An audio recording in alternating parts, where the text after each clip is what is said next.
Assalamualaikum warahmatullahi wabarakatuh.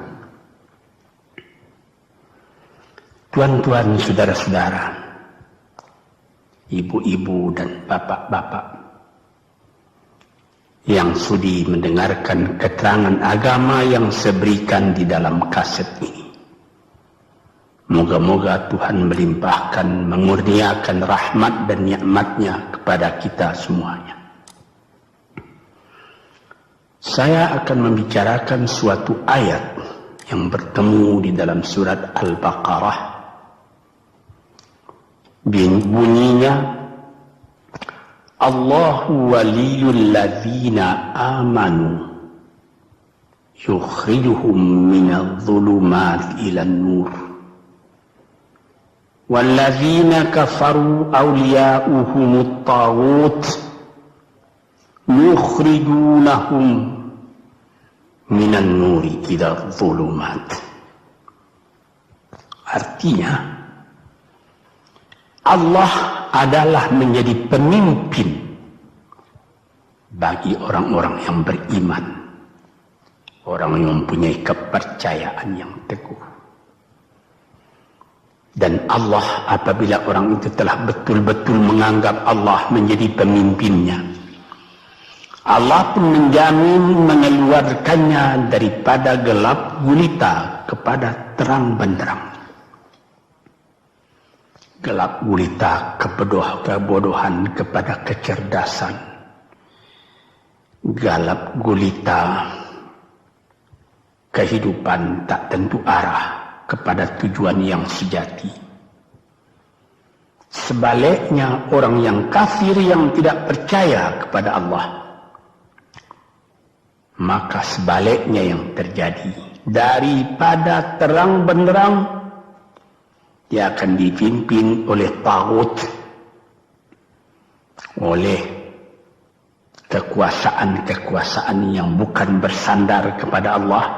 Dan yang demikianlah yang akan mengeluarkannya daripada terang benderang kembali ke dalam gelap gulita. Oleh sebab itu, rohani manusia itu adalah melalui di antara gelap dan terang kehidupan itu, di antara terang dan gelap kehidupan. Kalau sekiranya jasmani kita, kalau sekiranya badan kita yang lahir ini diberi cahaya oleh matahari yang terbit di waktu pagi, yang terbenam di waktu sore, rohani kita pun diberi juga terang oleh suatu yang lebih terang dari matahari, yaitu petunjuk dan hidayat Tuhan.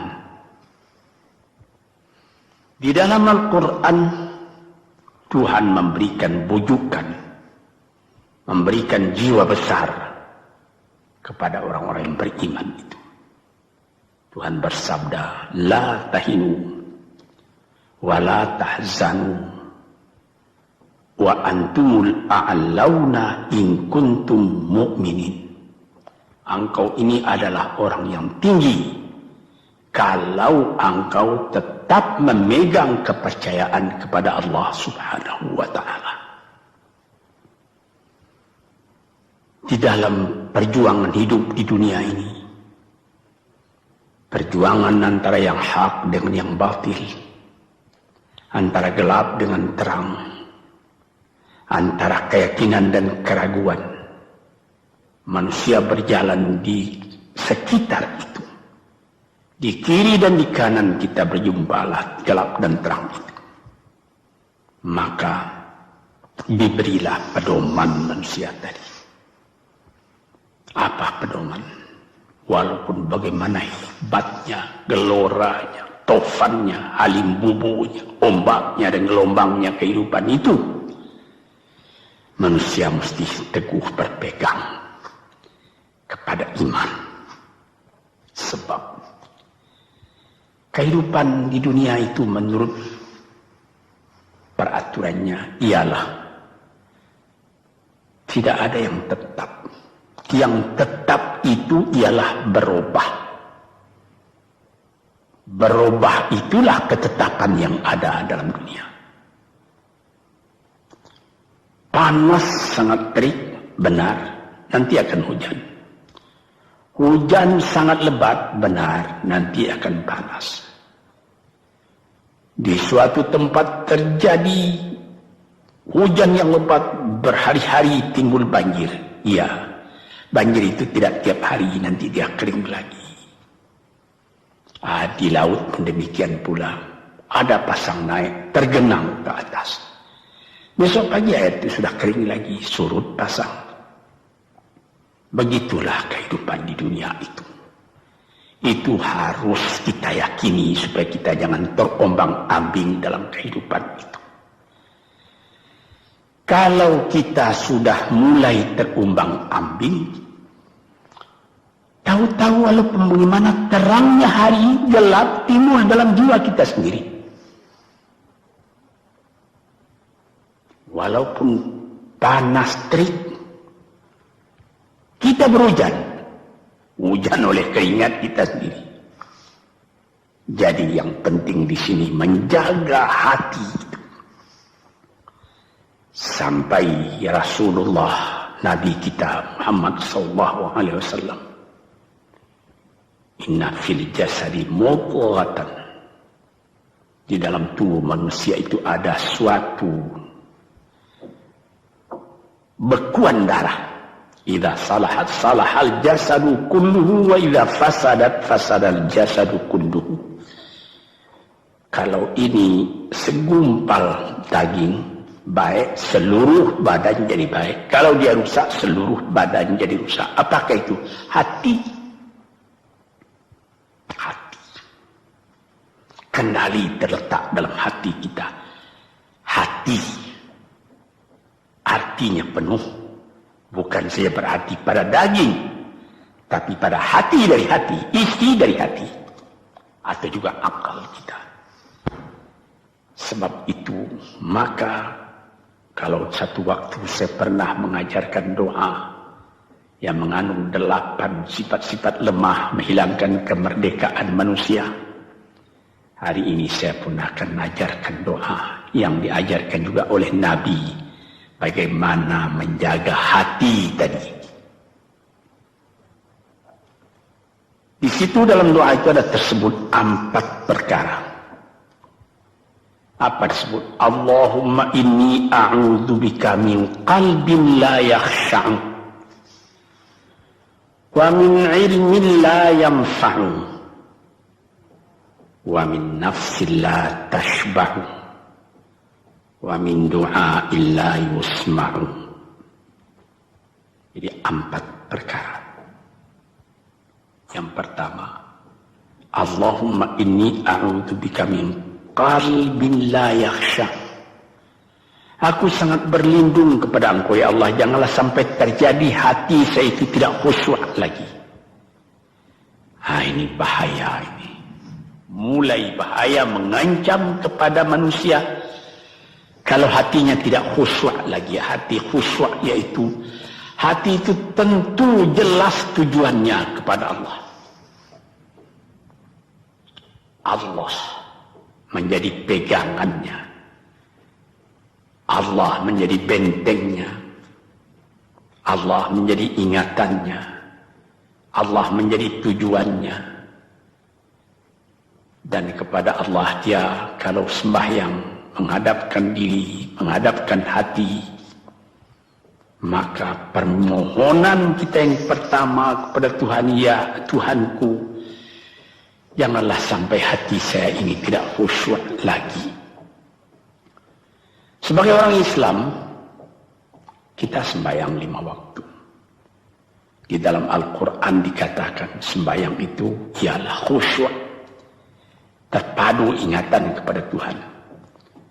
Tapi kalau kita sudah, hati itu sudah mulai ditumbuhi penyakit, walaupun sembahyang, mulai saja Allahu Akbar, pikiran sudah menjalar kepada yang lain. Piutang belum menerima, utang belum terbayar, makanan belum masak, macam-macam lah yang teringat. Padahal kita dalam sembahyang. Ini apa arti sembahyang tadi lagi? Ini sudah mulai berbahaya ini. Banyak orang yang tidak meninggalkan sembahyang, tapi tidak ada bekas dari sembahyang itu kepada kehidupannya. Di dalam sembahyang kita baca inna salati wa nusuki wa mahyaya wa mamati lillahi rabbil alamin. Sesungguhnya sembahyangku dan ibadatku dan hidupku dan matiku sama sekali terserah kepada Allah. Ini dirasakan dalam hati, bukan cuma disebut di dalam mulut. Sebagaimana dikatakan, bukan jadi lip service sebagai satu tangan penggosok-gosok mulut, bukan begitu. Yang dari hati. Kalau sudah dari hati yang khusyuk, ini berbekas kepada kehidupan. Aku tak takut menghadapi segala keadaan dalam hidup, sebab hatiku bertali dengan Tuhan. Dari Tuhan aku datang, kepada Tuhan aku akan kembali. Ini namanya hati yang khusyuk. Tapi kalau sekiranya bacaan tetap fasih, tapi tidak ada lagi dari hati, melainkan rutin saja. Mayang 5 waktu sehari semalam, tapi tidak merubah kepada perangai, tandanya sembahyang tadi tidak khusyuk. Ini yang pertama kita minta kepada Tuhan. Janganlah sampai kita mempunyai hati yang tidak khusyuk, hati yang tidak teringat kepada Allah. Kalau hati tidak ingat lagi kepada Allah, maka segala pekerjaan yang terlarang sudah ringan saja kita mengerjakan. Menipu, berdusta, membujuk orang lain mengerjakan perbuatan yang salah, mencela, memaki, itu karena tidak ingat kepada Allah, cuma ingat kepada diri sendiri saja. Ini yang pertama. Yang kedua dikatakan, wa min ilmin la yanfa', dan aku berlindung kepada Engkau ya Allah daripada ilmu yang tidak memberi manfaat. Padahal disebutkan oleh ahli-ahli, ilmu yang memberi manfaat itu membawa manusia kepada iman. Al-ilmu yad'u ilal iman, ilmu itu membawa manusia kepada iman. Sekarang sudah ilmu banyak, tapi tidak membawa kepada iman, melainkan membawa kepada celaka. Sudah maju kepandaian orang, ilmu, pengetahuan orang, teknologi orang, sains orang, knowledge orang, dan segala macamnya. Tapi tidak ada manfaatnya kepada manusia. Cuma bahaya karena ilmu tadi yang datang kepada manusia. Sebagaimana ilmu manusia di abad ke-20 yang sangat penting, yaitu tentang tenaga atom. Maka timbullah bom atom, bom hidrogen, nuklir, sehingga manusia diancam sekarang ini oleh bahaya atom itu di mana-mana.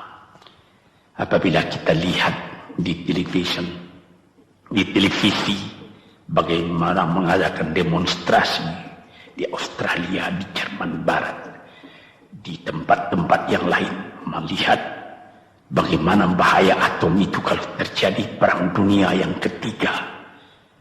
Ya Rabbi ya Karim, bom atom yang jatuh di Hiroshima itu belum ada artinya dibandingkan dengan bom yang sekarang, yang sedang disimpan oleh kerajaan-kerajaan, oleh negara-negara besar untuk menghancurkan. Ini ilmu ini. Tetapi ilmu yang membawa bahaya, bukan saja tidak memberi manfaat, bahkan memberi bahaya. Di sini terasa oleh kita bahwa ilmu yang ada itu pun mesti dikembalikan atau dikendalikan oleh iman. Kalau tidak, maka nyawa manusia ini akan dipandang sebagai sampah saja. Dijatuhkan satu bom hidrogen ke dalam kota Jakarta ini, na'udzubillah min dzalik, umpamanya dimasukkan ke kota Jakarta ini, satu bom hidrogen saja itu sudah habis penduduk Jakarta yang lebih dari 5 juta ini. La haula wala quwata illa billah. Ini minta kepada Tuhan, ya Allah, majulah ilmu manusia, majulah teknologi manusia, tetapi jangan hendaknya kemajuan itu membawa kepada bahaya. Jangan ilmu pengetahuan itu membawa kepada yang tidak memberi manfaat. Nah, ini doa yang kedua kepada Allah Tuhan sarwa sekalian alam. Yang ketiga disebut lagi, wa min nafsin la tashba'u, dan aku berlindung kepada Allah daripada nafsu, daripada diri, daripada ego, daripada tiap-tiap masing-masing diri ini yang tidak merasa kenyang. Ini juga bahaya besar. Inilah yang menimbulkan penjajahan di dunia. Inilah yang menimbulkan, disebut dalam bahasa Arab, al-ghazwul fikri, penjajahan. Sesudah Perang Dunia Kedua sudah banyak negeri-negeri yang merdeka, tetapi sekarang timbul lagi penjajahan baru. Apa? Penjajahan fikiran. Sehingga bangsa yang merdeka tadi tidak merdeka lagi fikirannya. Dia merdeka di dalam meniru kepada bangsa yang lebih kuat. Itu namanya terjajah juga. Jadi tuan-tuan yang terhormat, apa pangkalnya ini? Daripada nafsu serakah manusia. Nafsu serakah manusia sebagaimana tersebut di dalam hadis. Lau kana libni adama wadiyani min dhahabin labtagha salisan wa ma yamla'u jawf ibni adama illa turab. Kalau manusia itu mendapat suatu lembah yang penuh dengan kekayaan emas, suatu lembah, dia ingin supaya mendapat satu lembah lagi yang penuh juga dengan emas. Dapat 2 lembah, dia minta 3 lembah lagi yang penuh dengan iman. Nafsu manusia tidak pernah kenyang. Padahal akhirnya kalau dia sudah menutup mata, tidak ada yang akan memenuhi perutnya melainkan tanah.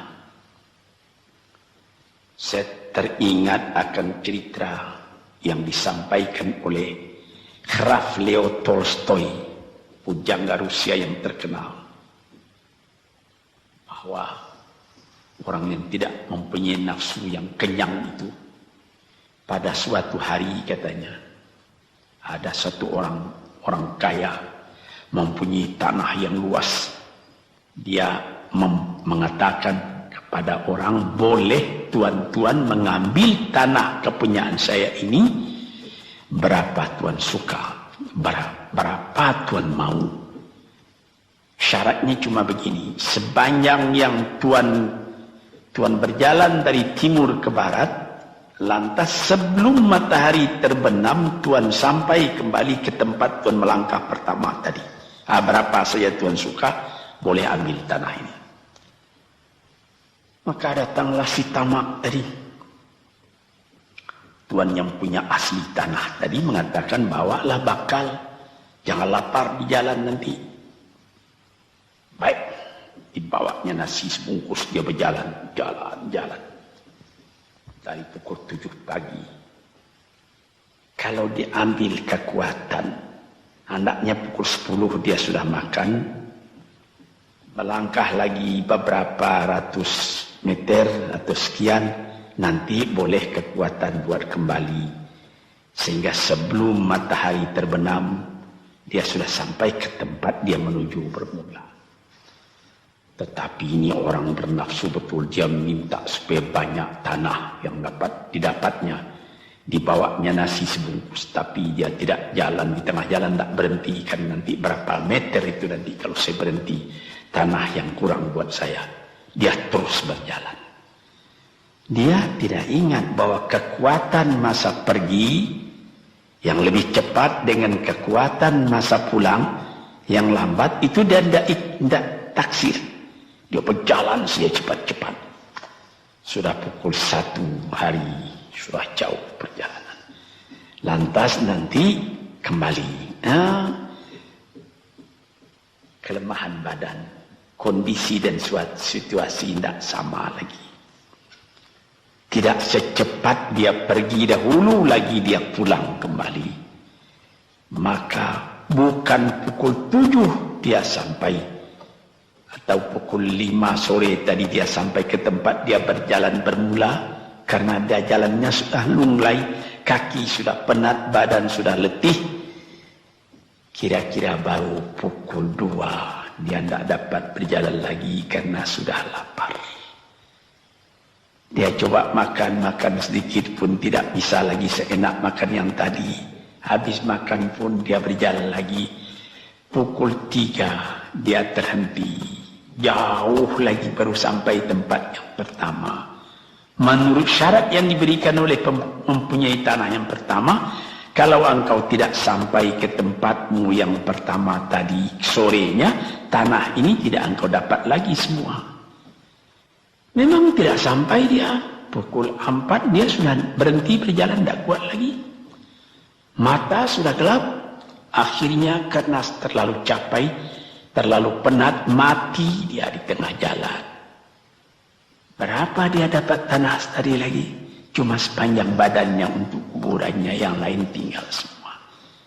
Ini satu misal yang dibawakan oleh Graf Leo Tolstoy, yang sesuai dengan hadis Nabi tadi, nafsul la tashba, diri manusia yang tidak pernah merasa kenyang.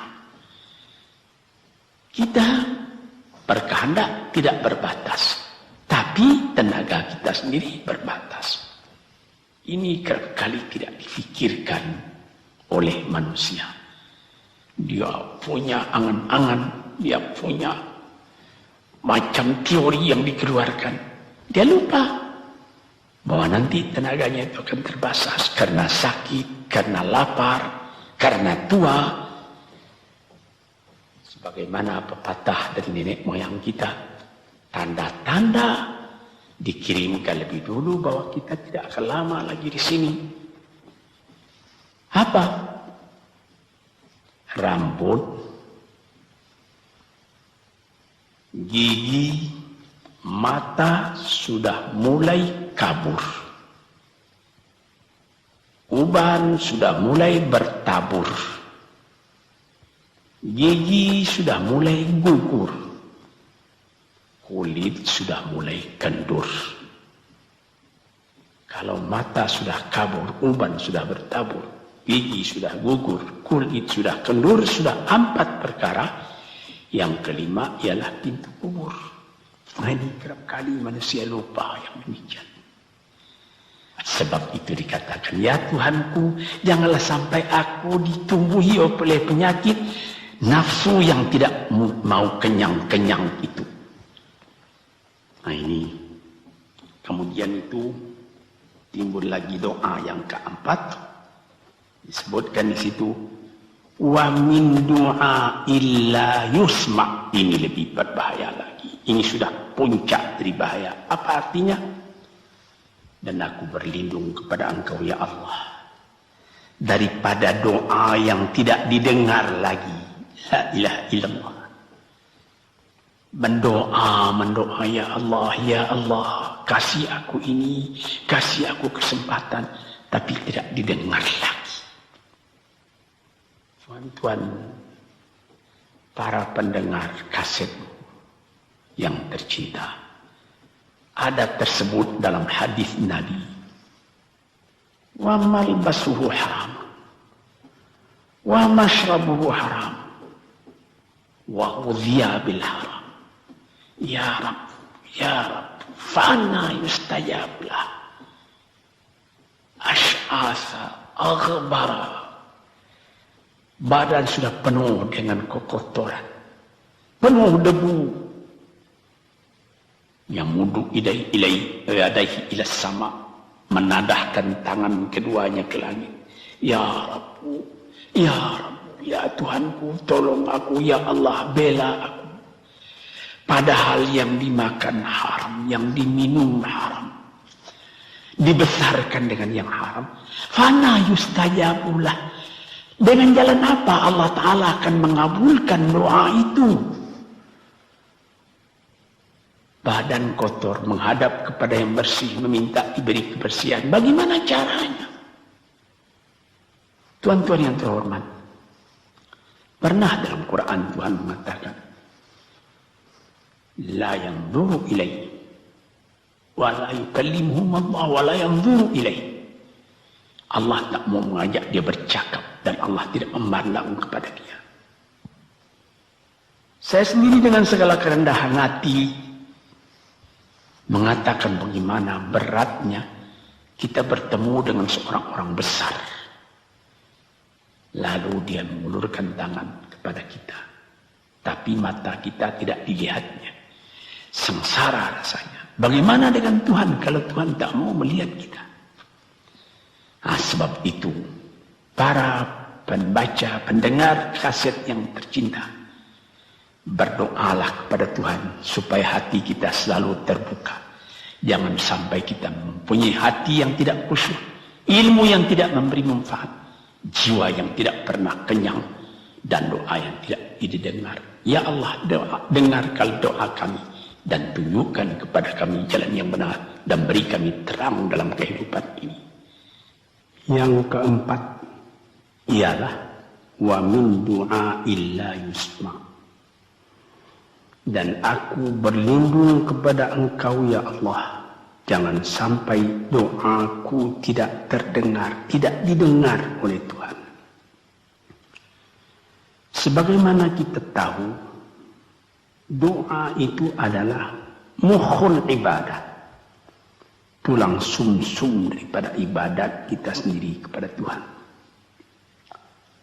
Segala perbuatan kita patrikan dengan doa, dengan harapan mudah-mudahan diizinkan oleh Allah, disampaikan maksud kita, macam-macam yang kita minta kepada Tuhan. Tapi kalau doa itu sudah tak diperdulikan lagi oleh Tuhan, apa celaka kita, apa daya kita, apa upaya kita? Di sini kita melihat apa sebab maka doa tidak didengar oleh Tuhan, tidak diperkenankan oleh Tuhan. Tentu saja bukan dari salah Tuhan, melainkan dari salah kita sendiri. Di dalam Al-Quran dikatakan, Iyyaka na'budu wa iyyaka nasta'in. Al-Fatihah tersebut, kepada Engkaulah kami menyembah, ya Allah, dan kepada Engkau kami minta tolong. Tapi dengan tidak sadar, kerap kali kita berbuat terbalik. Iyyaka nasta'in wa iyyaka na'budu, kepada Engkau kami minta tolong, lalu kepada Engkau kami menyembah. Minta tolong dulu baru menyembah. Minta tolong banyak-banyak tapi terima kasih tidak ada. Tentu saja tidak didengar oleh Tuhan. Di dalam satu hadis tersebut, Asy'atha al-Ghabbara yamuddu yadayhi ila as-sama'i ya Rabbu ya Rabbu, wa mat'amuhu haram wa mashrabuhu haram wa malbasuhu haram wa ghudhiya bil haram fa anna yustajabu lah. Badan sudah kotor, sudah berkerunyut, kesusahan, kegelisahan kehidupan terbayang kepada tubuh sendiri. Lalu menadahkan tangan ke langit meminta kepada Allah, ya Tuhanku, ya Tuhanku. Bagaimana Tuhan bisa mengabulkan? Dengan pikiran yang kotor engkau menghadap kepada Tuhan. Kalau tidak terkabul, jangan Tuhan yang disalahi. Hatimu sendirilah salahi. Apa yang kau perbuat dalam kehidupan ini? Di mana terdesak engkau ingat kepada Tuhan. Di zaman kesenangan engkau lupakan Tuhan. Di dalam mendapat percobaan engkau merengek mengadu kepada Tuhan. Jiwa yang seperti ini janganlah sampai timbul pada diri kita sendiri. Saya sudah mengalami apabila saya berhadapan-hadapan dengan orang besar, saya ingin dia menghadapkan matanya kepada saya. Apa kabar saudara? Kabar baik. Dia lihat mata saya lihat mata dia. Tapi kalau ketika dia bersalam dengan saya, dia melihat kepada orang lain, bukan main sakit hati saya. Apa salah saya maka dia begitu? Mengapa tidak saya yang dipandang? Sedangkan dengan sesama manusia lagi begitu perasaan kita. Bagaimana dengan Tuhan?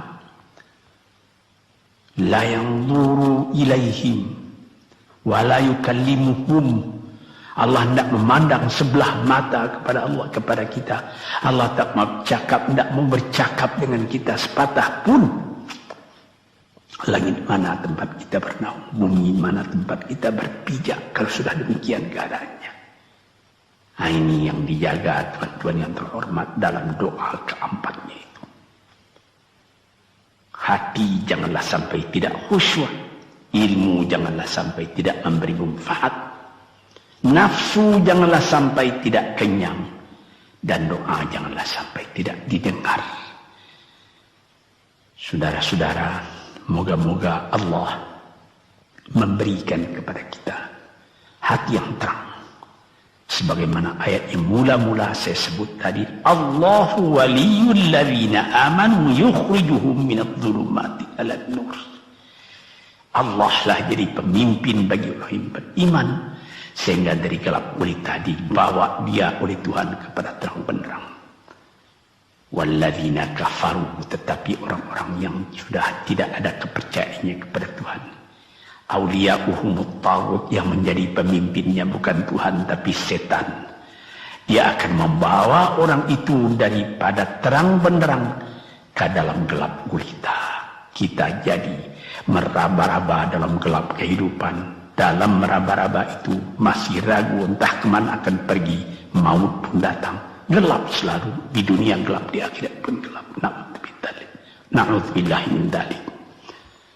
Hadirin yang terhormat, para peminat kaset ini, moga-moga semuanya ini menjadi kenang-kenangan kepada Tuhan di dalam perjalanan yang jauh, di dalam keistirahatan hidup, sehingga mendapat ketetapan hati dan tumakninah. Assalamualaikum warahmatullahi wabarakatuh.